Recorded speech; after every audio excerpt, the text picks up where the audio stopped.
What's up, guys? Vosmith here. It's getting pretty cold in Tokyo. It's December 22nd, 2022. I just completed the print file for the printers for my Doujinshi that I'm going to be selling at Comic Market 101 coming up on December 30th, 2022. I'm in the East Hall, Ma 101.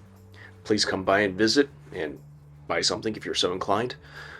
But as somebody that's not from Japan and is not too familiar with making books, I wanted to go over the couple of pitfalls that I encountered as I was doing this for the first time. And hopefully this video will serve as some sort of guide for people that are in similar situations as myself. So I'm going to explain a couple of the mistakes that I made, how I remedied them. I'm going to assume anybody that's watching this video knows about Photoshop and Clip Studio Pro, so it's going to be a little bit of a niche video, but hopefully it helps somebody. So I did a little discovery, and it looks like there's about 20,000 printing companies in Japan right now versus about 2,000 in the United States. So what that means is that a country with a population about half of the United States has 10 times more printing companies. What this means is that printing costs are significantly less in Japan than they are in the United States, and you have many more options as to where to go and how to handle your printing needs. I went with this printer called Print On. They're based out of Kumamoto Prefecture. It was recommended to me by a mutual on Twitter named Midnight Toyosu.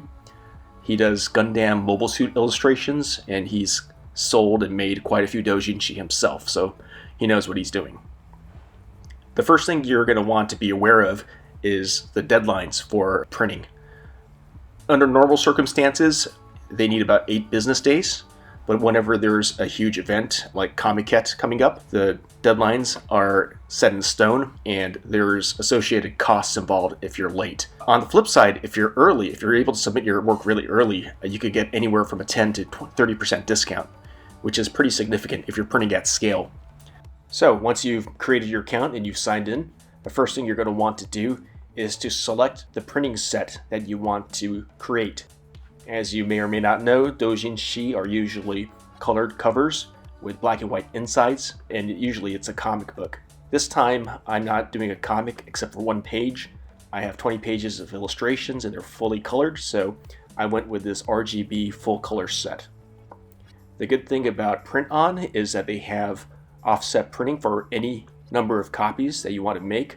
Usually offset printing involves having a minimum order of 250 dojinshi. I only went with 50 this time around, but they do offer options to have offset printing even with that amount. So once you've selected your set, there's a plethora of options that you could add to your book. Lots of them involve laminating covers or using special types of coating. I went with a little bit heavier paper stock for the insides, but on top of that, you could actually get these embossed paper stocks, or you could have these like foil covers or embossed covers or cutout covers. There is, of course, costs associated with that. They're usually anywhere between 5 to 30 yen per copy. But sometimes if like it's a hardcover option, then it might be a significant add-on as far as costs go. Okay, so this is where I hit significant problems. You download a template to compile your pages for your book. Now, as you can see here, the front cover is on the left-hand side. That's because books in Japan read from right to left. If you want to, you could actually order something that reads from left to right, and the covers will be reversed. But just please be aware that there is a layer on this PDF file on top of this that says this is the front cover, number 1, and this is the back cover, number 4. And that's for a standard Japanese dojinshi, where that opens from right to left. And what happened here is, see this little perforation up here? I downloaded a version of this template that did not have this. And what this is this is for the spine of your book. So it's not like an American comic book where it's a floppy that's, stapled at the spine. It's actually glued. So you need to account for this spine. So if it's big enough, you could, draw something, or you could put some sort of logo there. Mine was only 2 millimeters, so it's not really big enough to do anything. I just made it pink as an extension of the front cover. Now, once you're done compiling this, you're going to want to export it as a single layer file. You could do this in Clip Studio Paint, or you could do this in Photoshop. The thing that you really need to be aware of is the color profile that you select when you do this. As I mentioned earlier, I selected the full color RGB printing set, and I wasn't paying attention when I compiled this, exported this, and I selected the CMYK presets. So I got a call back after everything was said and done, and they told me to please save all those files in RGB format. The thing that you want to be aware of also is there is this dotted line right here, and that is the theoretical cutoff line of the book. So anything past that point will most likely not show up on the printed page or the printed cover, but you still want to paint to the edge just in case a little bit spills over. Okay, and here's a sample page. Page number 3 from the book. As you can see, the cutoff lines are very similar to the cover, except it's a single page because they're printing them out one by one. You want to make sure to paint up to the dotted line, but here's the tricky part. If you have an actual comic page, there is a layer on top of this that shows the cutoff line for any dialogue. If you go beyond that cutoff line, there is a possibility that the dialogue, the word bubble, will be cut off. So you're going to want to make sure to make everything's within those boundaries.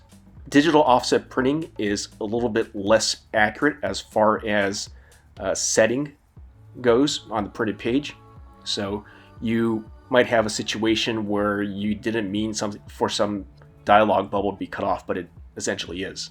Okay, so once you're done exporting all your pages and your cover, they want you to compile it into one folder and for you to send that as a zip file. And most of these printing companies have a page where you could upload this single file. Somebody will check it, make sure there's no errors or obvious errors.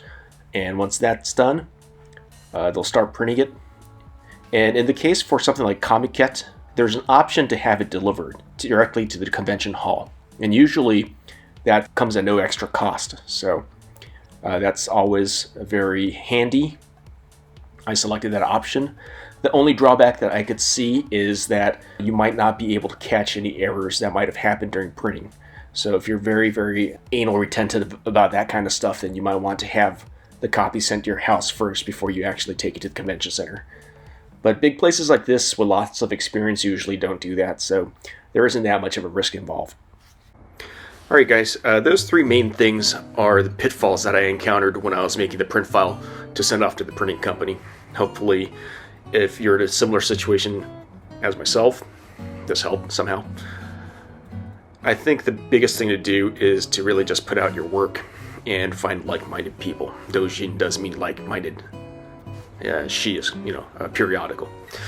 You might have noticed that I haven't discussed the actual process of illustrating and making sequential art.